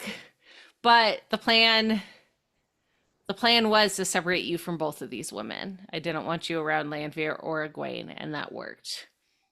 And Rand is like, yeah, well, you were the only one that never left me and who wants me to succeed. Like, Moraine, you don't want to control me. You want me to win. Right. Yes, you want me to win the last battle for the light, and that's the fantasticness. And Maureen is like, I can't stand with you as you claim the Aiel, but I will defend you from Lanfear. She knows from the rings what has to be done in order to make this work. And in all of the futures that she saw, standing with Rand was not one of them. So she's not going to do it. She's going to do what she can to protect Rand by distracting Lanfear. And speaking of Lanfear and Robin find Samael, this incredible blood sculpture, to which Robin is like, oh, good, she let us identify him. Like, you can see his face screaming in death. And Lanfear's costuming here, this is stunning. The big, like, Maleficent headdress thing going. She's killing it as per usual. And that, hey, Robin, you're next, because your alliance with Megideon is not going to save you. Like, this is clearly Megideon's work. Like, but did you know that you could stop any of these chosen with Kalendor? And So we now still we work got together. two sort of name drops for the next thing that ought to happen. So, Yeah. season 4, we've got a target if anyone wants to renew it. Yes, yes, please, please renew, please renew. And Robin is not believing Lanfear. Like, did the little dragon reject you? Because he knows that the only way that Lanfear would Yeah. be up for this is if Rand, Lews Therin, said no. Yeah. Mhm. And so that's what he wants to verify. Like, are you really on my side, or are you just gonna like side with him? Are you ready to kill the Yeah. Dragon Reborn? Ready to Lanfear's kill like, him? yeah, yep, okay. Savannah in an even more incredible outfit, apparently inspired by porcupines, presents Couladin, who announces himself as the Karakarn, shows off his dragon tattoos. When this is happening, Moraine is ready. She pulls a Sakarnan and kind of puts a dome around the area to shield from Lanfear. She stays out of it so she can take care of him and protect Rand.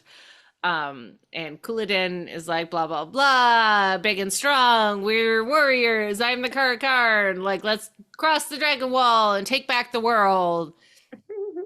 And Rand is like, no, sorry, dude. You're not the Karakar. I'm the Karakar. Because do you remember the actual words of the prophecy? Like, I'm a wetlander, which is the proof that I am the true Karakar. This is why we know that I'm real. Like, I'm in charge. Yeah. There's some fun stuff in here, and what I really like is that there is like a political contest going on here where it's like a vision of glory, a vision of feel good, uh, kind of confirm all of your pre-existing biases and come with me, or face the hard truths. Yes. And which one are you going to choose?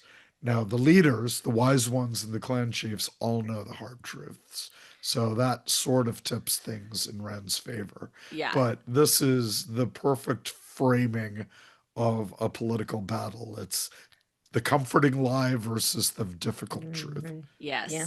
Yes. And speaking of those, we're gonna head over. So at this part, in the show, it goes back to Tarvalon, where Swan is lying, clearly been extremely tortured, covered in blood, and the dragging of the blood trail from where she was dragged to be like Yeah. sprawled in front of the Amirlan seat.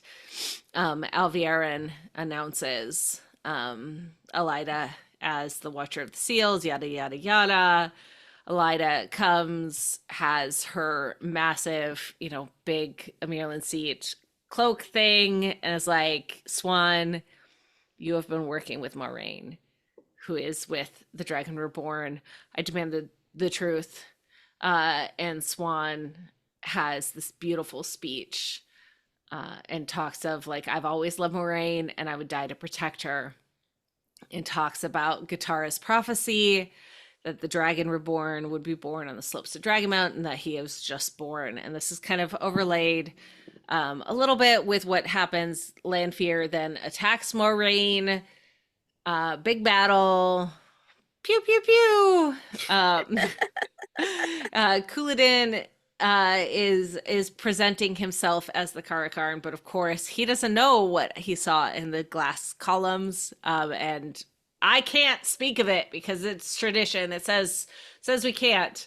Miranda's like, we're gonna do that, and just talks about the fact that they were oathbreakers. They were they followed the way of the leaf. This is what happens, to which the Aiel.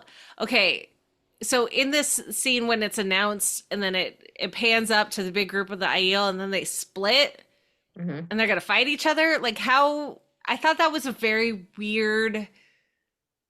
I thought that was strange because it's like this line came straight down the middle, Yeah, and then they're yeah. gonna attack each other. Like, It's a little on the nose. I mean, I get it representationally, as a visual representation of what's happening. The people are being divided and they're going to fight over this. But for it to go straight down the middle like Right. that is Yeah, I thought that was a a little much. little weird. Well, Yeah.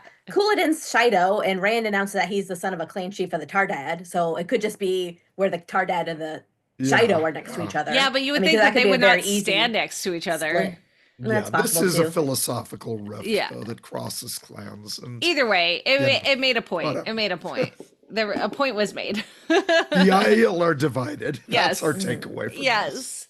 And Couladin is like, no, it's fake. The Aiel have always been warriors, yada yada yada.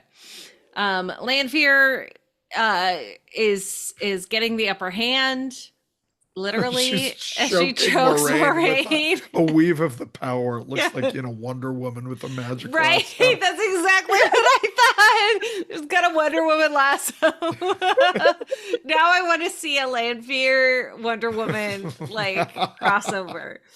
Man, I would devour Wow. that. But Moraine manages to grab the Sicarnan, and Lan comes out of nowhere and attacks with the sword. Of course, Lanfear can heal herself and does a really cool zoop, like to yeah. you So know. that's a thing nobody can do in this age. Yes, Is heal themselves. yourself. In fact, Oh, they but made a she point couldn't. out of it. She couldn't heal herself because it was the power wrought blade, and that's why she's gets Oh. startled and shows fear for the first time What? because she can't heal it. Yeah, because she does the little thing and tries to heal it, but it doesn't heal. I thought it did. I missed that. Okay. Okay, I'll believe you. Yeah. Yeah, I no, thought it's the power wrought blade. Okay, that so they're Lan was going a to little kill bit the more Forsaken. useful than I Okay, cool. Yeah, That makes uh-huh. more sense. Yeah. Either way, she flings him away and takes his sword. And Rand is just talking the prophecy and is like, Couladin's an idiot, and begins to channel these massive weaves as they loop around and around, and you see the light, the brightness of the weaves, but darkness is following. hell of a lot of shadow too. So. Yeah. Mhm. Oh, yeah. Lots of it. And It's it's like interesting Tai when we Chi or- when we saw Lanfear Avatar. weaving. Lanfear's weaving a lot of darkness as well. It's Yeah. not traditional Aes Sedai weaves. Well, and her eyes got dark too. Oh, cool. Which Yeah. was interesting. And so here's this big epic battle. And then speaking of epic battle, Swan is in the tower and is giving this huge speech about it is not the tower of the seat who makes us who we are. It is us. We are the power. The light shines through us. That is the truth. I am Aes Sedai. I have sworn the oath that my sisters have sworn for 3,000 years. So you hear my words and know that they are true. Good speech, too late. Right. But as this is all going on, it's interplayed with this battle. If you stay here, you will burn with this tower that you claim to love, but I will never burn because I am Swan Sanche, daughter of the river, water itself, and I defy you. I defy you, Elida. And at that moment, Lanfear stabs Moraine with Lan's sword. And Elida is kind of watching this speech happen and kind of like seems to be getting scared a little bit. But Alviarin is like, nope, the vote already happened. You're sentenced to death. I'm going to kill you. And basically like chops off her head. And Moraine feels this death. And so she almost as if they're bonded like warders. So I think that they weren't bonded, and that's been confirmed. Rafe says that they weren't bonded by warders, but the bond that she made over the oath rod. The oath rod was, I won't return to the tower while you're in it, or whatever, like why you remain alive, yada yada, something like that. We can until you call me back. Yeah. I think was the condition. Yeah, but so basically that oath is broken because Swan is dead. And so she can go back to the tower? Can go back to the tower. Is that the wording? And I think because she died, so the oath is removed. So that is no longer accurate. So you can feel when those, and this is something that's a little bit of a book thing, that when an oath is removed, you definitely feel it. And so here's just a further proof of this, that the oath is no longer accurate. And so she's done. Like Okay. that's how she So you knows. answered my question, which is the only part I remembered about that oath was that she could not return to the tower until Swan Sanche called her back. Yeah. And I thought that, oh, now that she's dead, you can't return to the tower at all, Gotcha. ever. Gotcha. But Yeah, yeah, yeah. if it was while you live or anything like that, Yeah, and then I'm not sure of the wording, but I think because of the way that the oath was done and because it was between the two of them, not as the Amirlan seat making the oath, but as Swan making it to Moraine, that oath was individually bound between the two of them. So like if she had done it as the Amirlan seat making this oath of like, hey, you can't return the tower until you're called home, like as the Amirlan seat, well then that's just kind of an overarching whatever. But I think because it was a very personal and intimate moment, it was between the two of them, and that's how Moraine felt the interesting. death. Okay. Okay. That's how I think. Yeah. So this pain, this grief that hits Moraine kind of pulls her out of this, she's got nothing to really live for. I mean, she does, but like she has this extra power of like, I can sacrifice whatever, and pulls the sword out of her own gut and slices Lanfear's throat. To which Lanfear is like, ah, shit. And that makes sense why she would be more afraid, if she couldn't heal herself. Yeah, because That of the tracks. power rod sword. Yeah, because of and so it's like, okay, I'm gonna pull open a gateway and I'm gonna like scramble is the best word for that. Like I gotta get out of here. And so she's escaped. Maureen collapses. Let us grief. appreciate though that Moraine has been stabbed all the way through in the midsection. Yes. And we thought Alana could withstand some damage. Moraine can withstand a lot of damage. Yeah, and she especially with cannot the heal sword herself. pulled out. The Yeah, sword has been yeah. removed. So yeah. No bleeding out, but Nope. Yeah. whatever. Whatever. All right. It's fine. Rand channeling so much that he has made the rain fill the waste, which obviously for the Aiel, water is so precious. And the fact that Rand comes and makes the desert full of rain is a big deal. And so Ruark is like Rand al'Thor is the Karakarn, and most And everyone Stilgar kneels. comes and says, Muad'Dib, Lisan al-Gaib. Rourke is like, yeah, they go off and have adventures together. Yes. So everyone but Egwene kneels in front of Rand, and then we have this beautiful speech given by Moraine as we see this montage. So Lan is tending Moraine. Elida moves into the Amirlan's quarters. The detective agency is on the ship sailing home. Magedian is finding papers. Bane, Chiad, and Fail are leaving the Waygate. And it's for the land is one with the dragon reborn, and he is one with the land. Soul of fire, heart of stone, in pride he conquers, forcing the crowd to yield.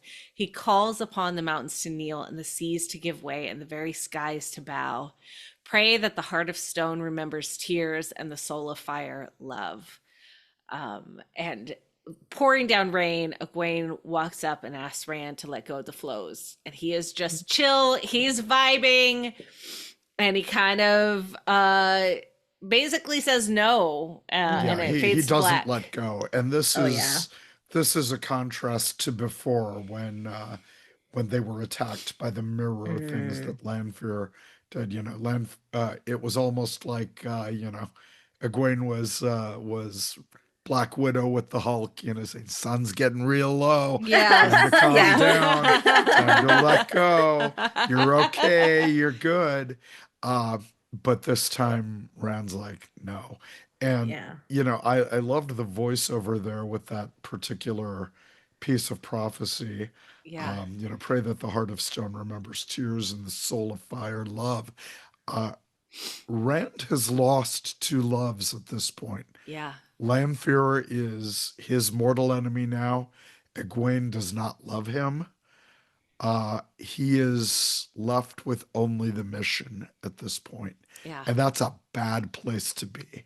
And he also doesn't know if Maureen is still alive either. Right. Because Right. they basically said goodbyes. She basically was like, I'm not going to be here, so you're going to have to do this. And so yeah, it's a lot going on, and what a way to end the episode too. Just this the change in Rand. It's very different from the emotional ending of season 2 on the tower, the dragon behind with his friends. He's Yeah. very alone now. Yeah, it was a together scene. It was why do I keep doing Marvel? It was an Avengers Assemble scene. But this one is, yes, indeed. Rand is standing alone. He's severed his connections. He is the Dragon Reborn, and that is all he is. Yes. And, we're reminded by the prophecy that that must not be all he is. But Yeah. he doesn't know that yet. Yep. But yeah, that's the end of the season. Before we blow the spoiler horn of Valir, we will state here that we are not going to be doing any sort of speculation for the future. Season 4 and on will happen in a totally different episode. That one will be basically full spoilers, I think, for the most of it. Or we might be able to do a portion of it that's just like show only. But yes, that will come in a future episode. So don't worry about missing anything out if you are not listening to the book spoiler section. So that episode will be coming in the future. We're going to let this season settle a little bit and let us vibe through. As we're recording this on April 19th, next weekend is JordanCon weekend. I will be doing like 6 different panels. Okay, no, 4, 5. 4 or 5 Kathy. panels. I know. So I'll be talking a lot about this show. So we'll come back and I'll bring any other speculation discussions that happen and see if other people have some good ideas. So we'll see. But with that, let's blow the spoiler horn of Valir.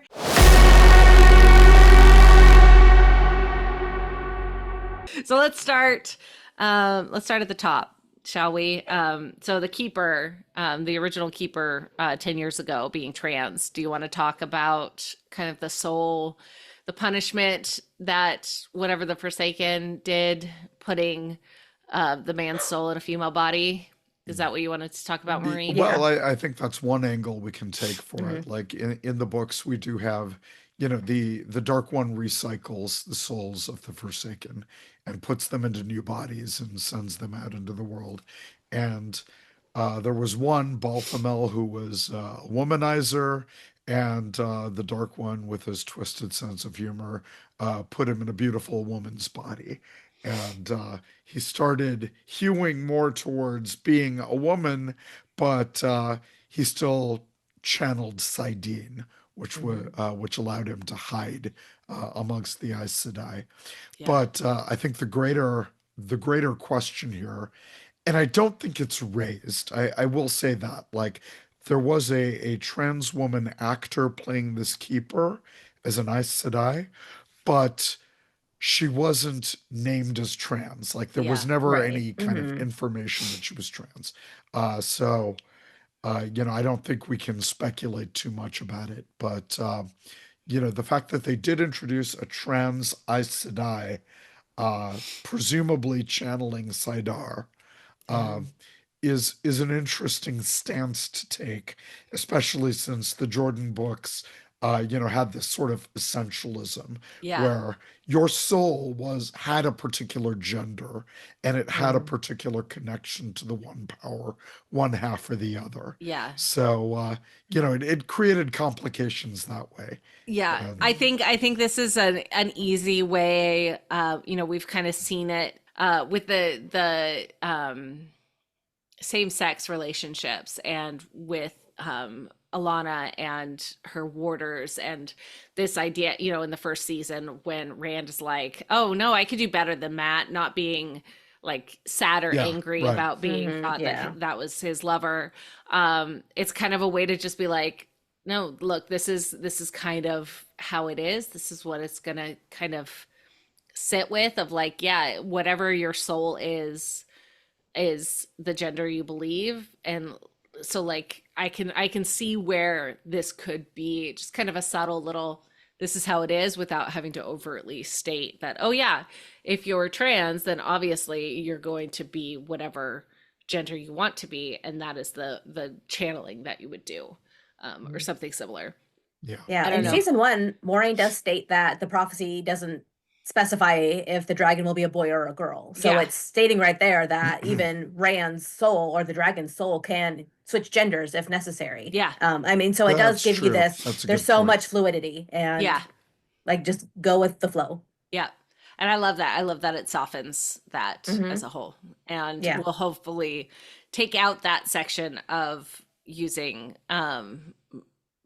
there's been a lot of concerns and complaints over the years of, this kind of being a punishment of being trans. And so I the fact that, those Forsaken don't exist makes it really Mhm. easy to just not have that plot line at all. Yeah. So that's good. Okay, so Actually, in the same scene, can we back up to the bracelet again? yeah, of course. Now I didn't see that the charms were snakes and foxes. So Yes. this might change what I was thinking originally. Mhm. But back in the books, Cad Swain had hair ornaments Mhm. that had different charms, and each charm had a different terangrial power. Mhm.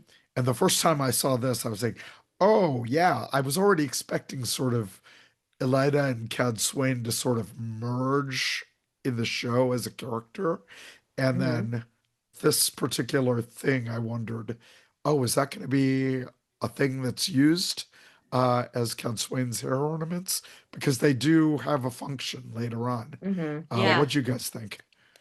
I don't think so. Mhm. I don't see Cad Swain and Elida being combined. I think this is something I could easily see kind of season 5 happening, to have, this teacher, if Moraine dies, or Moraine just takes over that Cad Swain role, and then Cad Swain just doesn't Right, exist. right. Any of those things I think are possible.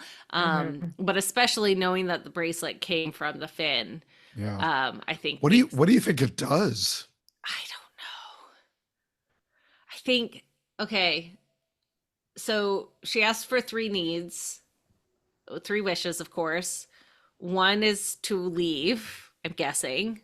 Right. But didn't we establish that she was at the Aelfin, not the Eelfin? Right, Yes. Oh, right. that's right. So And that's just the real other quick, big thing. yeah. So if she's got Yes. a bracelet that has multiple charms, foxes and snakes, whereas Matt saw a fox and came out with a fox head medallion, Uh-huh. would she get something with the foxes from the foxes and something with snakes from the snakes? And so we can assume she's seen both. Ooh, interesting. That is a good question. Oh, I don't know. That's And, a and yeah. let's remind folks from the books, the Aelfin were the snake people, and they answer questions. They don't give Yes. gifts. They don't fulfill wishes. So they tell you true things about the future. The Eelfin, the fox people, were the ones that grant wishes and give you items. Okay, so I am reading the picture Mhm. from like the behind the scenes thing about the bracelet. There are no charms on it. Okay. It's just 3 stones, and it says Okay. redstone / eelfin bracelet, always worn on right hand, V, important part of costume. Okay. Mm. And it has both snakes and foxes, but it doesn't have the charms on it. I wonder if the charms were added later, or if the whole bracelet was from the eelfin and the charms came from the alefin. Oh boy. I don't know. Yeah. Okay, now we're really just speculating. Now we're just Yeah. really, hardcore Watch and find speculating. out. Yes, Yeah. waffle, Okay. please. but no guesses from either of you as to what this thing does. No, I think there's really no way of knowing even, because there's no, we haven't seen that they've done anything other than have a question for like being able to know what, like, we know she survived the doorway and we know that it was the Aelfin, and we know that she probably got the charms because she's touching them and is excited, but other than that, yeah, I don't know what it could be. All right. Yeah. Yeah. Oh, let's just file that away now. Yeah, What's yeah. our next All right. topic? So next topic, Alviarin voting for Swan. So my thought is, so we see the 3 blue sitters stand, and then we see Varen stand. And I wonder if Alviarin knows that Varen is black and knows that Varen standing is like, oh, this is a sign for the Black Aja to support Swan. Okay, so Elida is completely misinterpreting Right. Alviarin's behavior. Right. I think. Yeah, I also thought it was from the Dark One, like some sort of a instruction that she Yeah. had to do it. Interesting. Yeah, that's the only thing I can think of too. I really, we don't have enough access. And Yeah. the idea, is that Alviarin is a dark friend. She is Black Aja, and she is manipulating Elida by being behind the scenes. Yes. So, And maybe that's how she knew she would get Keeper. Like if Elida's been promised the Amarlin seat, well, if I don't vote for her now and she needs my vote later, she's going to need me and Yeah. weasel Yeah. my way in there. Yeah.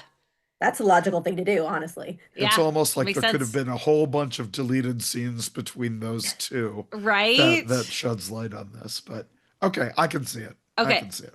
Okay, cool. All right, next up, Matt post death ish is what I put in my notes. Okay. What we're talking about after his hanging? Yeah.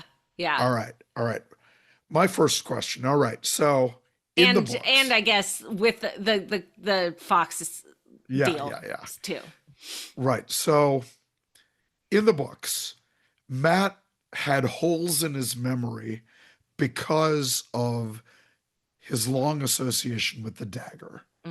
And he wanted to get rid of the holes in his memory, and the Ilfin filled those holes with the memories that they had rummaged through from all of the adventurers who'd come through. In here, this is the reverse of that.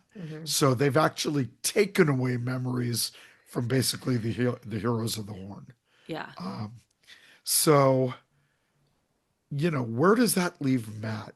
Is he going to try to, like, does he have severe amnesia? Does he not remember anything? Well, and he clearly remembers some things because he recognizes Min. Right. He's not saying, who are you or anything like that. But he says, where are we? Right. But so I wonder if it's like a portion of the memory, like if he only doesn't remember part of it. Yeah. And I mean, this will probably be like speculation conversation that we'll have to have. But yeah, I found it interesting that this is kind of what happens, is that the memories are taken away. He does still have, he comes out of the door frame with holes in his memory now. right. Swapping around. Yeah. And I wonder if this will set it up, and yeah, this is a little bit of speculation, but whatever. If this sets it up for visiting the next Spreadstone doorway, and to fill that's what I would think too. Fill those holes. Yeah, so because I was mad. Yeah. And so like You're swapping supposed to it fix around. me and you just made it worse. Yeah. Right. Yeah. Right. Yeah. Although that would mean that Matt is going to the White Tower Right. which If is there's interesting. only 2 doorways, there might be more than 2. Yeah. Oh, okay. I don't know. We'll find out. Because we know there's one in Stone of Just Fear. blew my so- mind, Maureen. I personally don't think there are more than 2. Because that would be a little Well, strange. we know the Tower of Genji also leads to there, so that's 3 at least. Oh, Well, look if at you. if we have the Tower of Genji at all, We won't. which is possible that we don't. We won't. But either way. One Okay. extra thing about this: if Matt Yes. died, is his connection to the horn already severed? I don't think he Yeah. actually died. So that was the big debate, and like Mhm. Brandon Sanderson did resolve it. Mhm. When Matt says, "Oh, I died, yeah, when I was when Or I did he was-" die when it was Balefire?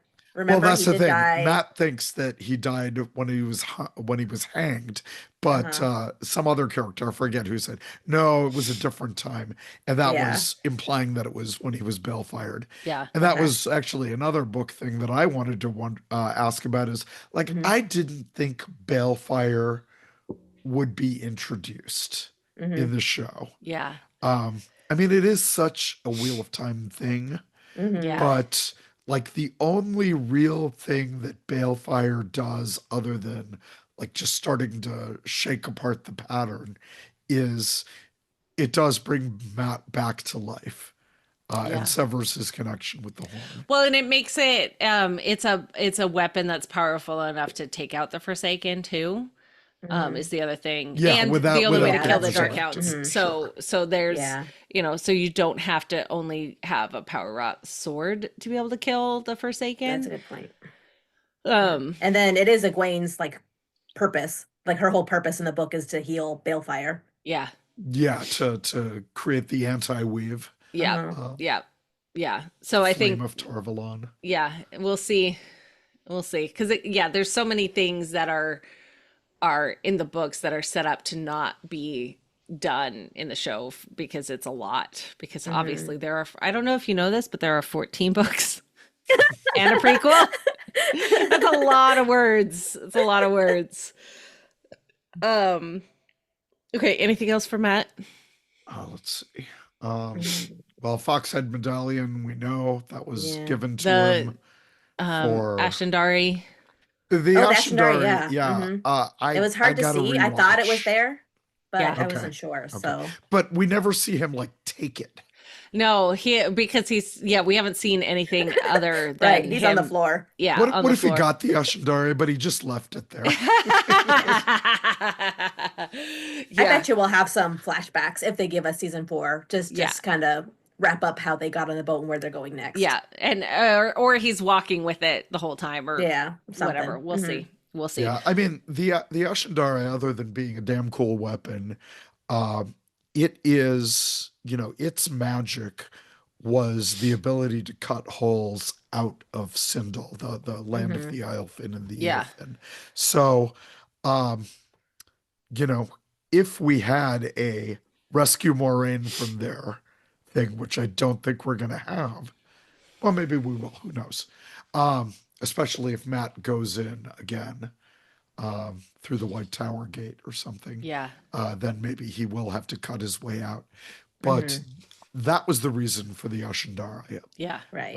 Otherwise, having a spear, having a quarterstaff, hell, having the dagger of Shudderlog, Right. wherever that is, would be sufficient. Yeah. But Yeah.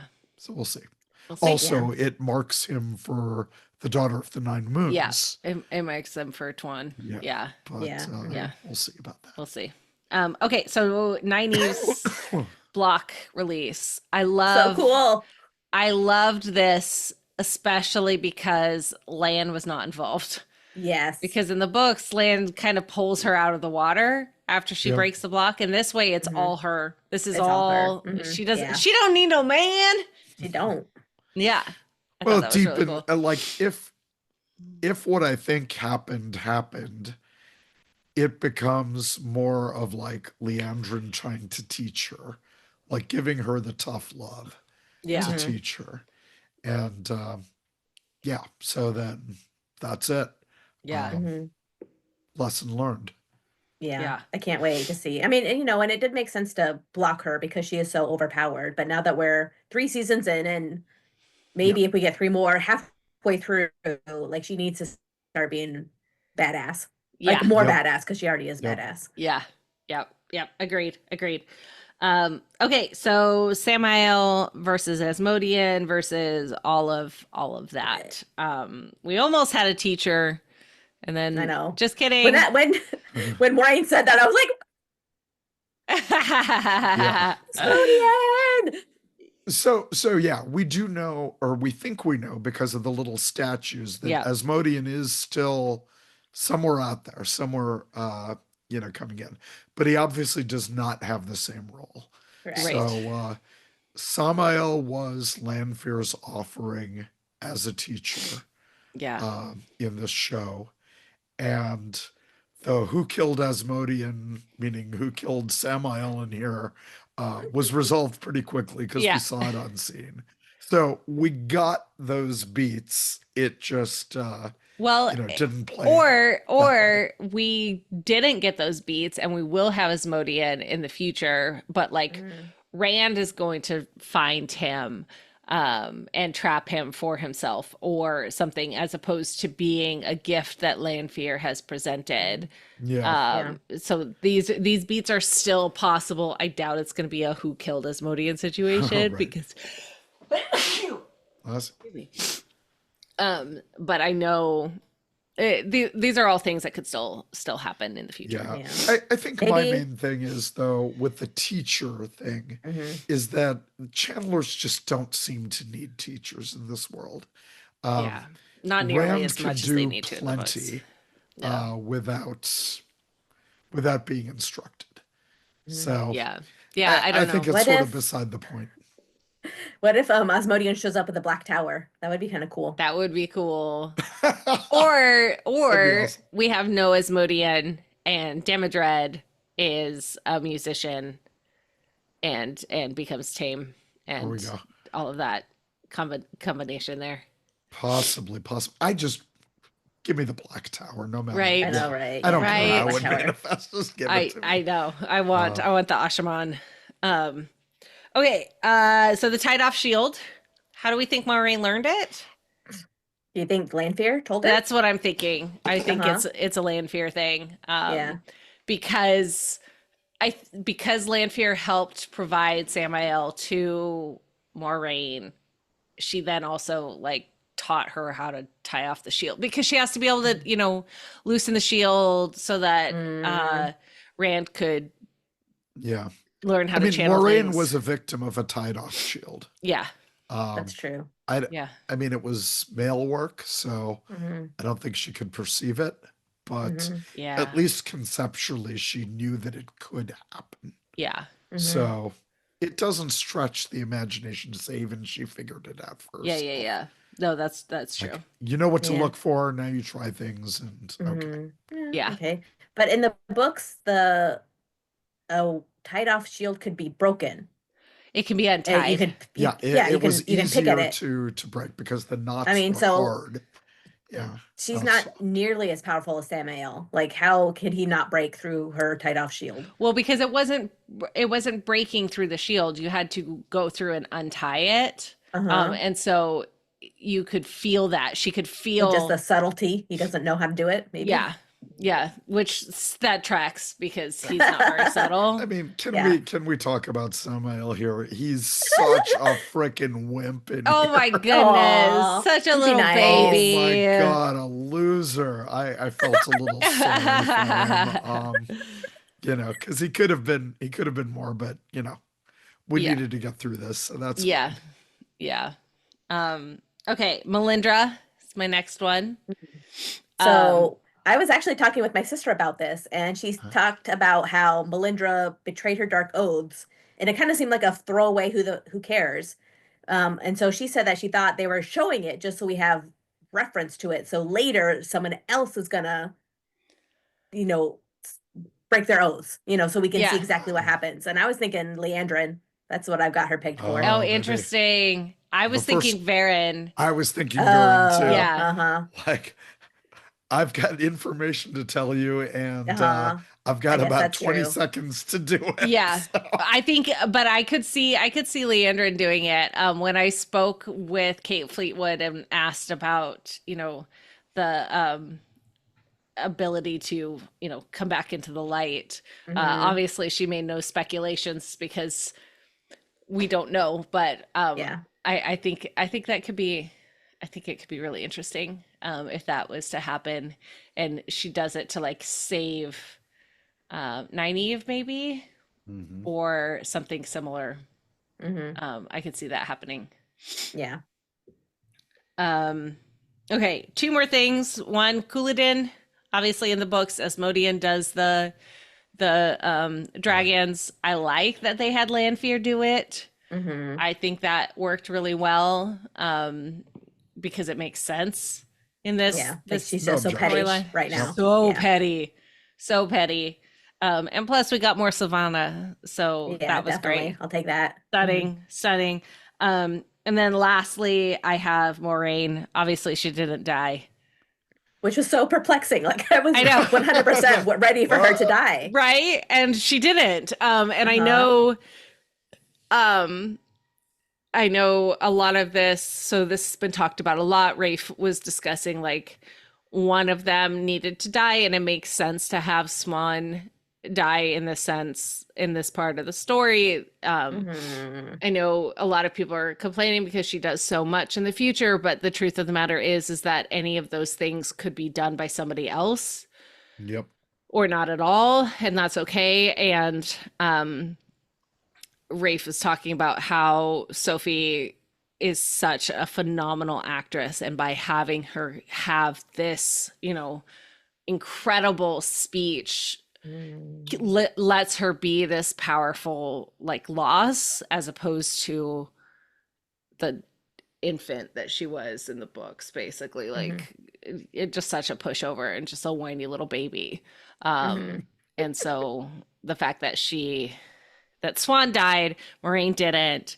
We'll see what that means for the future. Again, we'll discuss this in the Mhm. speculation episode. Okay. Okay. I know, because I could easily talk another hour or so for I this, know, but we're right? not So going easy. to. We're not going to. Um, but yeah, I think, is there anything else books related you could think of? Well, I mean, I do want to understand what happens. Like, Moraine didn't really have a role beyond this point. Mhm. Um, Yeah. are we like what we talked about is maybe she assumes Ken Swain's role, That would which be awesome. Yeah. honestly, Ken Swain did seem to be introduced because Moraine was off the table. Yeah. Um, Mhm. and I think that's a good one. I don't want to speculate about this, but like, well, yeah, we don't even know if season 4 exists, so we Yeah. can't talk about contracts and things like that. Mhm. Right. Yeah. Um, I guess a consequence to Moraine still being there and Nynaeve now being at full power is that there has to be a way for Lan to leave Moraine. Yeah. And Mm. are they all ready for that? Like, is Right. this going to be another weird triangle dynamic of push pull?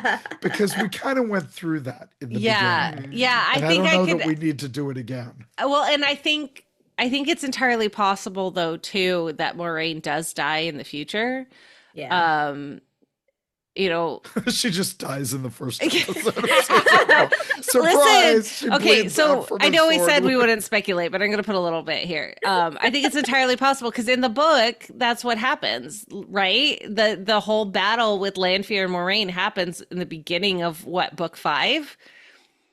It's In the not at the middle end of of it, book yeah. 4 or 3 or Yeah, in the middle of whatever. 5. Yeah, yeah. So like it tracks that it would, work to have this big moment, but it also tracks to have her keep her alive.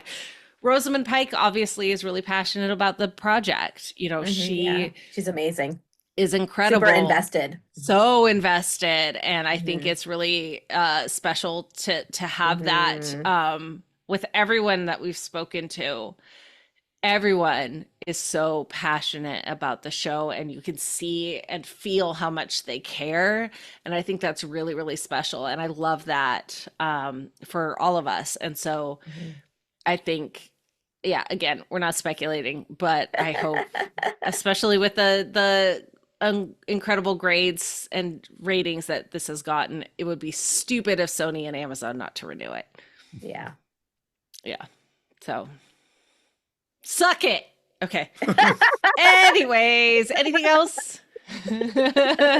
I think, yeah, we've covered it. Let's Yeah. let this simmer a little bit and then Yeah. speculate the hell out of season 4. Perfect. love You it. can find links to follow us online in the show notes or on dragonmount.com. On our website, we have tons of great content about the Wheel of Time as a whole: blog posts, chapter and episode summaries, news, as well as links to our YouTube channel and social media. It has tons of great videos over there. You will definitely find plenty of things to entertain you. Also, make sure to check out our fresh and renewed Patreon. Not only do you get to support the community of creators here at Dragonmount, but we have a lot of other goodies for you too, including a interview that will be done live with members of our Patreon with Zenobia, who plays Amiko, the Black Aja sister that died this season. She is joining us for the season 8 finale live rewatch, but we will be having an interview with her that will be able to be experienced by our Patreon members. So we're super excited about that. Make sure to check it out at patreon.com/Dragonmount. I have been Kathy Campbell. I've been Rajiv Moté. And I'm Maureen Carr. This is not the ending, but it is an ending. Thanks so much for listening, and we hope you have an absolutely incredible day. Bye.